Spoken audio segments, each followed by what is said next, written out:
Oke, selamat siang. Assalamualaikum warahmatullahi wabarakatuh. Salam sejahtera bagi kita semua. Hari ini kita akan membahas tentang ini. Ya, jadi chapter 3 yaitu analisis permintaan kuantitatif. Ya, jadi kita di sini akan mempelajari tentang apa yang dimaksud analisis permintaan harga. Ya, jadi elastisitas harga permintaan ya, jadi price elasticitas of demand. Lalu apa perbedaan dari inelastis, elastis pada permintaan sebuah barang, dan juga kenapa perusahaan harus tahu ya, jadi why from what want to know ya, jadi kenapa perusahaan ingin tahu tentang elastisitas harga permintaan untuk produk-produk mereka. Dan juga di sini nanti ada 3 faktor utama yang mempengaruhi elastisitas permintaan sebuah produk. Nah, ini akan kita bahas di chapter ini. Jadi nanti untuk lebih jelasnya Anda bisa membaca di bukunya. Nah, di sini kalau kita kemarin mempelajari tentang chapter 2, ya, jadi chapter 2 mungkin Anda masih ingat bahwa kita bisa melihat permintaan untuk produk suatu perusahaan itu tergantung pada harganya ya. Jadi pada harga, yaitu harga dari substitusi atau komplementer, jadi the price of substitute or komplementer, lalu juga dari pendapatan konsumen dan juga variabel lain. Jadi nanti kalau di buku itu untuk permintaan sebuah barang nanti notasinya I. Ya, jadi nanti harga itu P, kalau sedangkan harga substitusi itu nanti bisa X atau Y, sedangkan pendapatan nanti M, dan untuk variabel lain itu nanti notifikasinya adalah H. Ya, jadi mungkin kita bisa lihat di bukumu ya. Jadi di bukumu di sini ada di bab 3. Nah, di sini ada dari substitusi barang komplementer, income itu M, atau variabel lain itu H. Nah, di sini sampai sekarang analisis kita mengenai dampak perubahan di dalam harga dan juga pendapatan pada permintaan konsumen itu cenderung bersifat kualitatif daripada kuantitatif. Ini ketika kita berfokus pada gambaran besar untuk mengidentifikasi hanya kita ketika mengidentifikasi perubahan itu hanya arah dari perubahannya, apakah naik ataukah turun, ataukah bergeser ke kiri atau bergeser ke kanan, dan hanya sedikit dari kita itu membahas tentang besarannya, berapa besaran perubahannya. Nah, ini biasanya kita jarang membahasnya. Nah, disinilah kita akan membahas tentang besaran perubahannya itu. Ya, jadi meskipun kita harus melihat gambaran besar, itu sebuah langkah pertama untuk mengambil sebuah keputusan manajerial yang baik. Manajer yang sukses itu juga harus mampu untuk memberikan jawaban secara kuantitatif, mendetail atas pertanyaan-pertanyaan yang mungkin muncul. Ya, jadi misalkan tentang berapa besar harga yang harus dikurangi untuk mencapai pertumbuhan penjualan 3% misalkan. Jadi kamu ditanya sebagai seorang manajer, kira-kira berapa besar harga yang harus dikurangi atau diturunkan ketika kita ingin mengejar pertumbuhan 3% atau 4% misalkan. Lalu jika harga dikurangi misalkan 6,5% atau berapa persen, berapa banyak unit yang akan terjual. Jadi apakah kita itu memiliki cukup persediaan untuk mengakomodasi peningkatan penjualan misalkan. Jika tidak, apakah ada cukup pekerja untuk meningkatkan produksi. Nah, lalu berapa banyak penerimaan dan arus kas berubah akibat pengurangan harga ini. Nah, lalu berapa banyak perubahan penjualan jika pesaing itu mengurangi harganya 2% atau resesi ekonomi seperti saat ini dan pendapatan rumah tangga turun misalkan 2,5%. Nah, ini merupakan pertanyaan-pertanyaan yang mungkin muncul yang harus bisa dijawab oleh seorang manajer. Ya, sama saja misalkan ketika Anda menjadi manajer di sebuah perusahaan, misalkan di Matahari, misalkan ketika pemiliknya menanyai kamu sebagai seorang manajer, kira-kira ketika kita melakukan diskon sekian persen, berapa permintaan barang itu. Nah, apakah kita bisa mengakomodirnya, berapa arus kas yang mungkin akan muncul. Nah, ini Anda harus bisa menjawab secara kuantitatif, sehingga jawaban Anda itu bisa dipertanggungjawabkan dan bisa bersifat ilmiah, bukan bersifat judgement saja. Nah, di sini kita tentu bisa melihat bahwa manajer itu bisa menggunakan sebuah alat elastisitas permintaan sebagai suatu alat ya, untuk memperkirakan secara kuantitatif untuk menjawab pertanyaan-pertanyaan tersebut ya. Jadi ya seperti yang saya utarakan tadi, bahwa manajer itu bertanggung jawab atas keputusan penetapan harga, manajemen persediaan, manajemen penerimaan, keputusan produksi, analisis strategi pesaing, operasi lainnya, termasuk manajemen SDM. Nah, nanti kita juga membahas tentang analisis regresi, yang merupakan teknik yang digunakan ekonom untuk mengestimasi parameter fungsi permintaan. Jadi fokus utamanya adalah bagaimana manajer itu dapat menggunakan ekonomi manajerial ini untuk mengevaluasi informasi yang tersedia. Nah, jadi sehingga keputusannya itu bersifat ilmiah atau bisa dipertanggungjawabkan secara data, by data. Nah, karena kalau kita melihat bahwa permintaan konsumen, ya, jadi itu menjadi informasi yang sangat penting. Ya. Jadi di sini seorang manajer perusahaan itu tergantung seberapa besar jumlah faktor ya, produksi yang mungkin bisa diproduksi, sehingga manajer itu harus bisa mengetahui, ya, jadi harus memahami secara langsung perubahan terhadap harga, pendapatan masyarakat, atau mungkin nanti demand permintaan terhadap sebuah barang. Nah, ini manajer harus tahu itu. Nah, dan juga harus sangat mengetahui tentang pentingnya elastisitas, misalkan untuk menjelaskan perubahan harga terhadap kuantiti atau jumlah terhadap produk.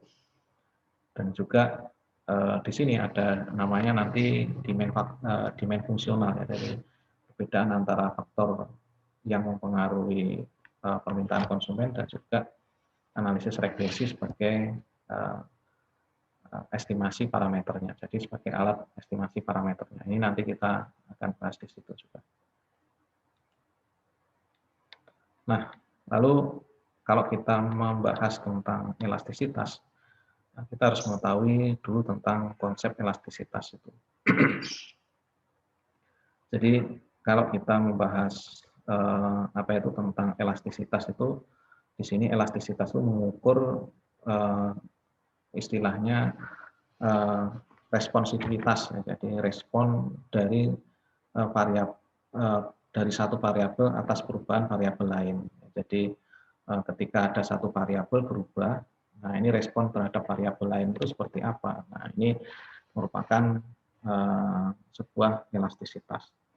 Nah, kalau kita lihat di bukumu, ya, jadi kalau di bukumu di sini, ini dicontohkan misalkan, for example, ya, jadi elastisitas terhadap nilaimu, ya, jadi elastisitas nilaimu.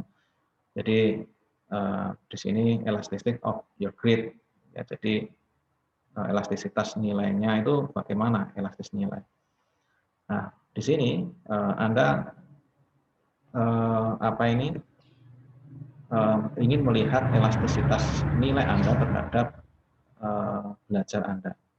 Nah, ini kalau di sini dinotifikasikan dengan E. Jadi ada E di sini. Jadi elastisitas nilaimu terhadap belajarmu ini di atas ini. Nah, ini adalah persentase perubahan di dalam nilai Anda ya. Jadi persentase change in your grade. Ya, jadi nanti persentase dari delta G, nanti notifikasinya seperti ini. Nah, karena perubahan di dalam persentase waktu yang Anda habiskan untuk belajar, jadi that will result from key percentage change in the time your spend study, jadi terhadap waktu yang Anda gunakan untuk belajar, nanti notifikasinya AS. Nah, untuk melihat elastisitas nilaimu terhadap belajar, ya, jadi nanti bisa dirumuskan seperti ini. Ya, jadi E GS sama dengan persentase dari sigma G dibagi persentase sigma S. Nah, karena sigma G, persentase sigma G sama dengan sigma G per G dan sigma S sama dengan sigma S dibagi S, kita dapat juga menulis ini sebagai ini E sama dengan sigma G plus sigma S dan juga kali S bagi G. Nah, perhatikan bahwa sigma G dan sigma S ini mewakili kemiringan hubungan fungsional antara G dan S. Nah, hal tersebut menandakan perubahan dalam G akibat perubahan S. Ya, jadi bahwa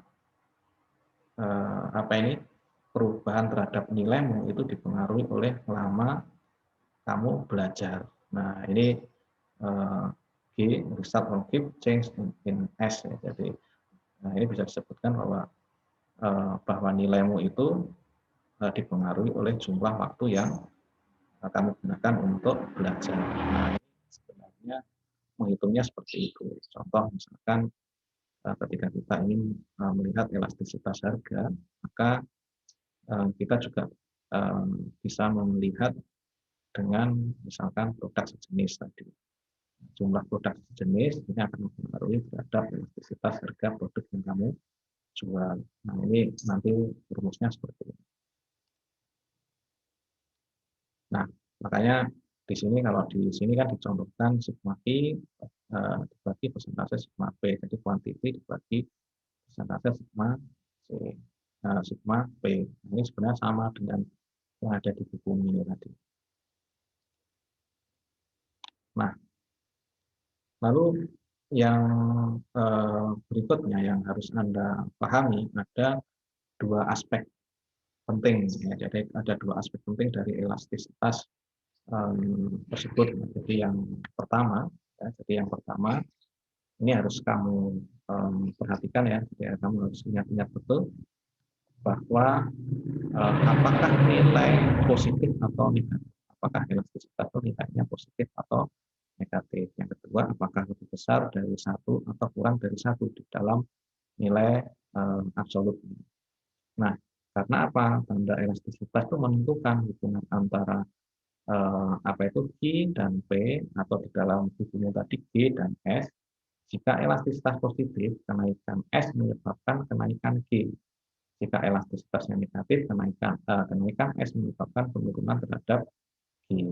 Nah, ini apakah nilai absolut elastisitas itu lebih besar atau kurang dari satu, itu menunjukkan seberapa responsifnya G terhadap perubahan S tadi. Jika nilai absolut elastisnya lebih besar dari satu, pembilang lebih besar daripada penyebut, dalam rumus elastisitas kita mengetahui bahwa perubahan persentase kecil di dalam S akan menyebabkan perubahan persentase yang lebih besar di dalam perubahan G tadi. Jadi kita bisa melihat bahwa grade kita itu bisa dipengaruhi jumlah jam ketika kita belajar. Semakin banyak kita belajar, maka nilai kita juga akan semakin tinggi. Atau sebaliknya, ketika kita mengurangi jumlah waktu kita untuk belajar, maka nilai kita bisa turun. Nah, ini maksudnya seperti itu. Apakah elastisitas di atas satu atau di atas di bawah satu. Nah, kalau kita lihat di kasus di bukumu tadi. Nah, Lalu yang berikutnya elastisitas harga permintaan, ya, jadi elastisitas harga. Nah, di sini elastisitas harga itu mengukur apa itu responsivitas atau apa ini responsif dari kuantitas permintaan terhadap perubahan harga. Nah, dari di dalam uh, bab ini, ya, kita akan melihat bahwa manajer itu dapat menggunakan ukuran ini untuk menentukan dampak apa itu kuantitatifnya dari kenaikan atau penurunan harga penerimaan dan penjualan perusahaan. Nah, jadi nanti kita bisa lihat perusahaan manajer itu bisa melihat dari elastisitas itu. Nah, ini juga harus Anda perhatikan.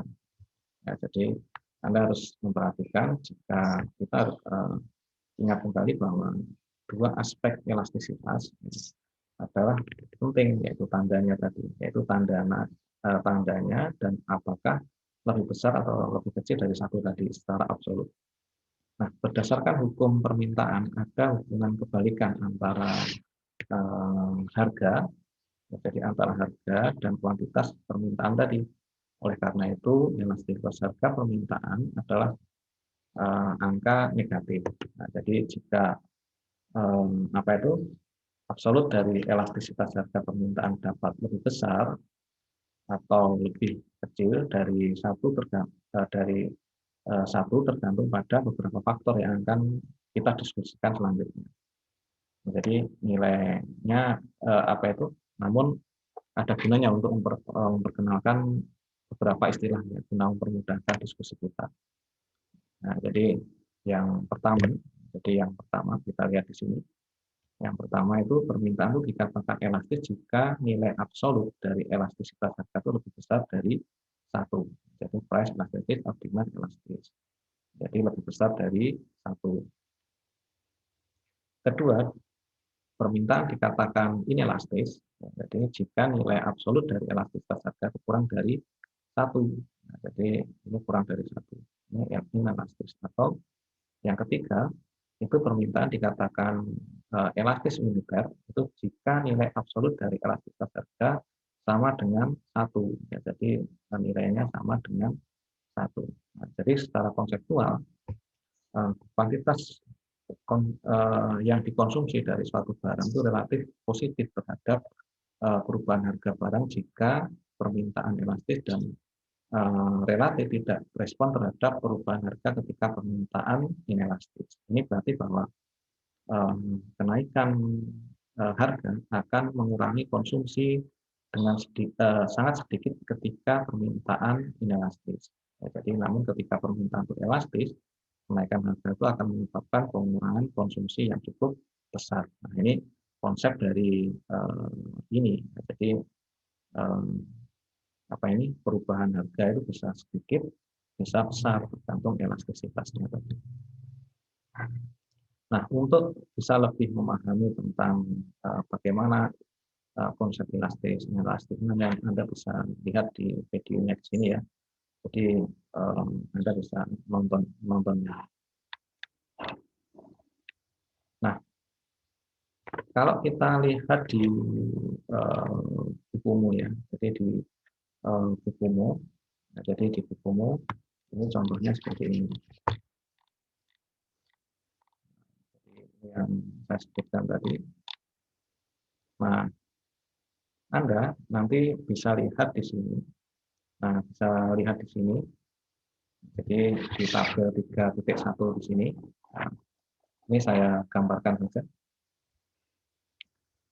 Bahwa harga dan kuantitas permintaan, hipotesis dari sebuah piranti lunak, misalkan elastisitas harga dan total penerimaannya, PR sama dengan PI untuk fungsi permintaan linearnya adalah I sama dengan 80 min 2, P. Nah, ini apa ini fungsinya. Perhatikan bahwa nilai absolut dari elastisitas harga semakin besar seiring dengan naiknya harga. Jadi khususnya kemiringan dari fungsi permintaan linear ialah konstan. Ya, jadi kalau kita lihat tadi bahwa elastisitas itu. Jadi kita kembali ke sini. Nah, ini ya, inelastis itu. Nah, ini kan rumusnya seperti ini. Ya, jadi delta Q plus delta P. Nah, ini Anda harus ingat selalu rumusnya. Ya. Jadi Anda harus ingat dulu. Nah, ketika nilai absolut dari elastisitas harga itu kurang dari 1, poin A sampai poin D dalam tabel 3.1 tadi, kenaikan harga menaikkan total permintaan. Contohnya ketika kenaikan harga dari 5 menjadi 10, jadi dari 5 menjadi 10, per unit kenaikan total penerimaannya itu sebesar 250 ya. Perhatikan juga bahwa untuk kedua harga ini elastisitas permintaannya kurang dari 1 secara absolut. Nah, ini Anda bisa lihat ketika nilai absolut dari elastisitas harga itu lebih besar dari 1, ya, jadi dari titik X ke titik I ya, F sampai I ini tadi di dalam tabel. Nah, jadi kenaikan harga itu menyebabkan pengurangan di dalam total penerimaan. Contohnya ketika harga naik dari $25, yaitu yang mana elastisitas harganya adalah min 167, ya, jadi menjadi $30. Jadi $30 di sini. Yang mana elastisitas harga adalah min 3. Jadi elastisitasnya min 3. Nah, kita melihat bahwa total penerimaan turun 150 US dolar, ya. Kombinasi yang yaitu kombinasi harga kuantitas yang memaksimalkan total penerimaan di dalam tabel 3.1 ini tadi. Nah, sedangkan poin E, ya, jadi poin E di sini, di poin E di sini, itu elastisitas harga sama dengan min 1. Jadi kalau kita lihat kurvanya, nah ini kurvanya seperti ini. Jadi di sini dikatakan bahwa apa ini I sampai F itu dikatakan elastis, D sampai A ini inelastis.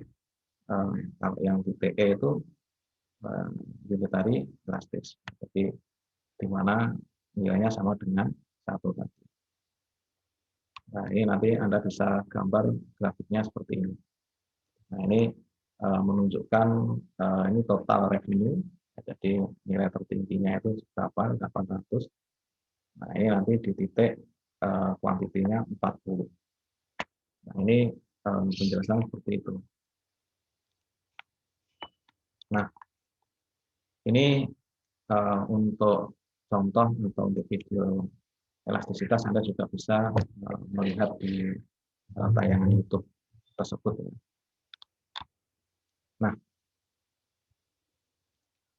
ini gambarnya tadi. Ini kalau kita gambarkan seperti tadi ya. Nah, ini ada ini elastis. Ini apa ini? Revenue elastisitas, query ya, query elasticity.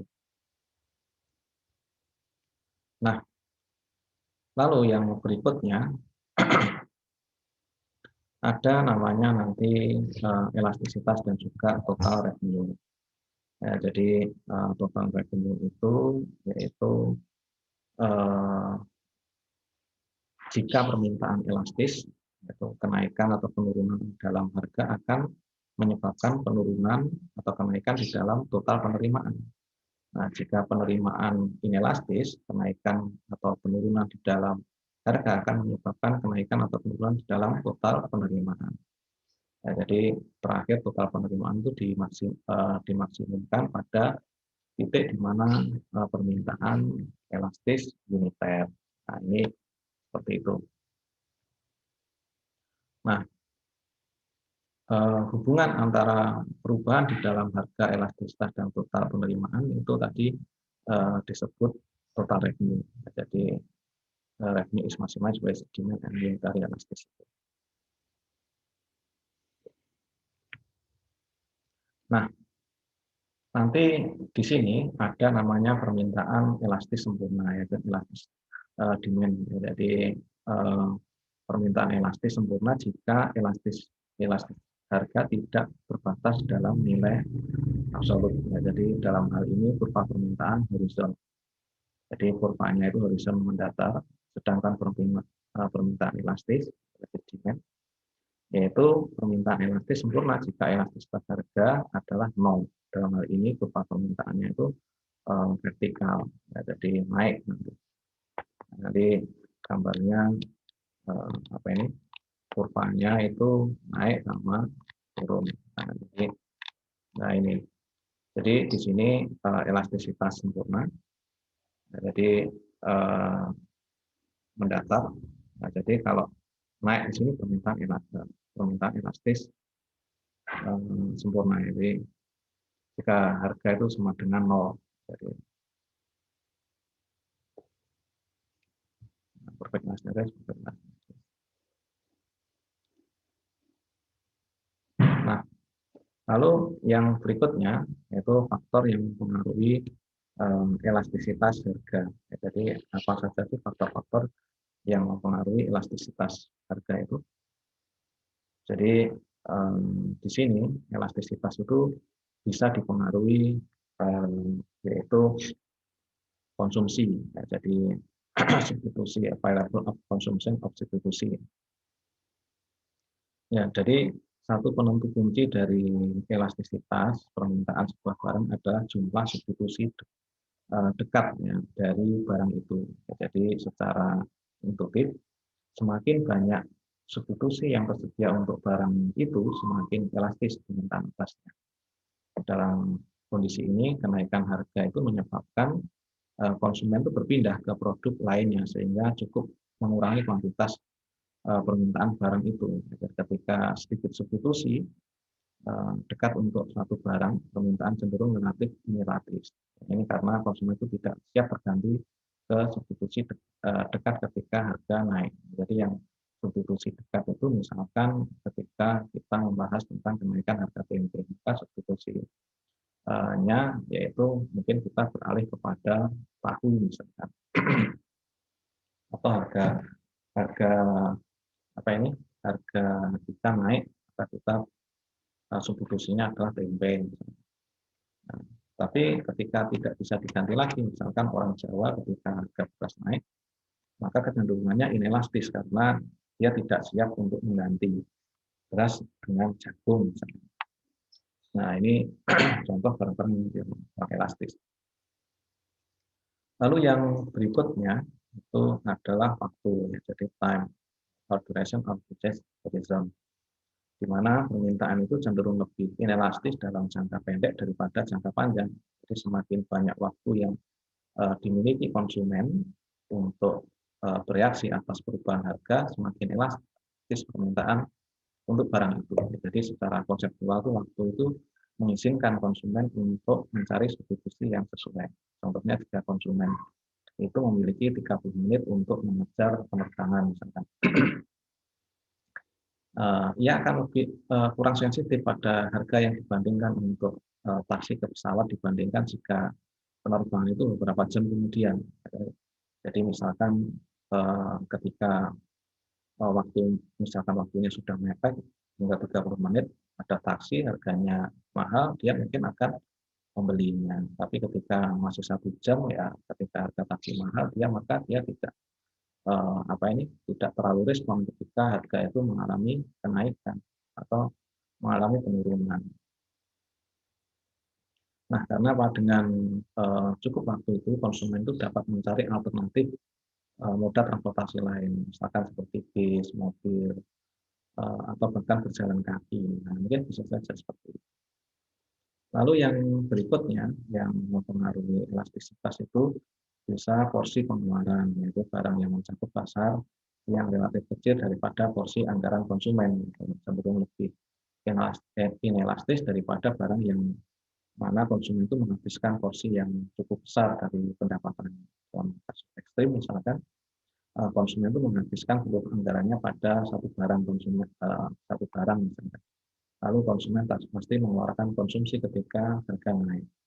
Nah, esensinya tidak ada yang lain tidak ada yang lain yang dapat dilakukan selama barang itu sendiri. Jadi ketika suatu barang itu hanya merupakan porsi kecil saja dari anggaran, konsumen itu dapat mengurangi konsumsi barang lain ketika harga naik. Contohnya itu kebanyakan konsumen itu mengurangi permintaan sangat kecil karena garam itu hanya merupakan fraksi kecil saja dari anggaran total konsumen. Jadi misalkan garam itu kan sebenarnya penting, tapi kan hanya bagian kecil saja dari jumlah masakan yang atau bumbu masakan lain yang besar. Nah, ini yang menarik elastisitas. Nah, ini mungkin Anda juga bisa lihat di YouTube-nya. Nah, lalu yang berikutnya elastisitas dan marginal revenue. Ya, jadi di sini marginal itu misalkan ketika kita membahas tentang penerimaan marginal, ya, jadi bagaimana penerimaan marginal suatu perusahaan itu terkait dengan elastisitas harga permintaan produk perusahaan. Nah, jadi misalkan nanti ketika kita membahas garis marginal, itu nanti rumusnya garis MR. Jadi garis MR mengapa penerimaan marginal dari harga yang dibebankan atas barang untuk mendorong konsumen membeli lebih banyak barang, perusahaan harus menurunkan harganya ketika perusahaan itu membebankan harga yang sama untuk tiap unit penjualan, itu harga yang lain itu rendah, yang diterima tidak hanya pada unit akhir yang terjual, tapi juga pada unit yang lebih rendah. Jadi ini diterima tidak hanya pada unit terakhir saja yang terjual, tapi juga pada unit yang lain yang lebih rendah, yang harusnya dijual lebih mahal seandainya perusahaan tidak menurunkan harganya. Jadi itu harga marginal itu seperti itu. Nah, lalu yang berikutnya, ya, jadi nanti ada kapan itu terjadi elastis, lalu ada unitary elastis, itu sebenarnya hampir sama dengan tadi yang di atas tadi. Nah, ini ya, jadi elastis, unitary elastis. Nah, nanti ada marginal revenue. Jadi,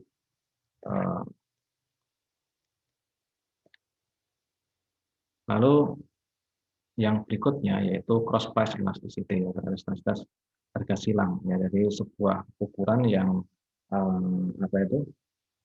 merupakan koresponsifan atau respon, jadi responsifan dari permintaan suatu barang terhadap perubahan harga barang yang berhubungan, yaitu persentase perubahan di dalam kuantitatif permintaan itu dari satu barang dibagi dengan persentase perubahan barang yang berhubungan. Nah, jadi ini mengungkapkan tentang responsivitas permintaan suatu barang terhadap perubahan dalam harga barang yang berhubungan. Jadi ini membantu manajer menilai seberapa banyak permintaan akan naik atau turun akibat perubahan harga produk perusahaan lain. Jadi elastisitas harganya itu saling ada silang itu permintaan antara X dan Y disimpulkan nanti seperti E tadi secara matematik bisa ditulis seperti ini. Jadi elastisitas cross. Jadi sebenarnya hampir sama dengan yang di depan tadi. Nah, jadi ini ya, jadi secara matematis juga ditulis seperti ini. Jadi E sama dengan I kali P sama dengan persentase delta I plus dibagi delta P. Ya, jadi misalkan jika elastisitas harga silang itu meminta antara piranti lunak, ya, jadi di antara piranti lunak, Corel dan WordPress dan Microsoft Word, jadi ada kenaikan 10% pada harga Word akan menyebabkan kenaikan permintaan WordPerfect sebesar 30%, karena 30, ya, jadi kalau 30% dibagi 10% sama dengan 3. Jadi di sini kenaikan dalam permintaan world per peak ini terjadi karena konsumen beralih dari world ke world per peak yang disebabkan kenaikan harga. Jadi ini yang bisa dilihat di sini. Jadi ketika world naik, berapa perpindahan dari konsumen itu pindah ke world per peak tadi. Nah, jadi kalau di sini dicontohkan misalkan ada sebuah baju dan makanan. Ya, jadi ketika shopping and food itu min 0,8, ya, min 0,18, jika harga dari barang atau food itu naik 10%, bagaimana permintaan atau perubahan terhadap permintaan baju. Nah, ini ketika diasumsikan, jadi dimasukkan ke dalam rumus tadi, ya, jadi dimasukkan ke dalam rumus ini, maka akan ketahuan bahwa elastisitas permintaan terhadap baju itu 1,8 tadi. Nah, jadi bahwa dengan permintaan akan baju itu meningkat atau menurun sebesar 1,8%, jadi ketika harga terhadap makanan itu naik 10%.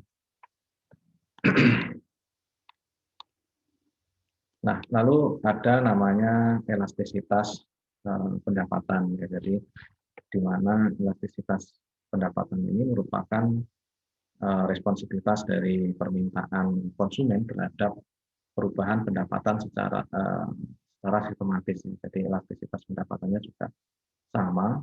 Ya, jadi seperti di dalam rumus. Ya, jadi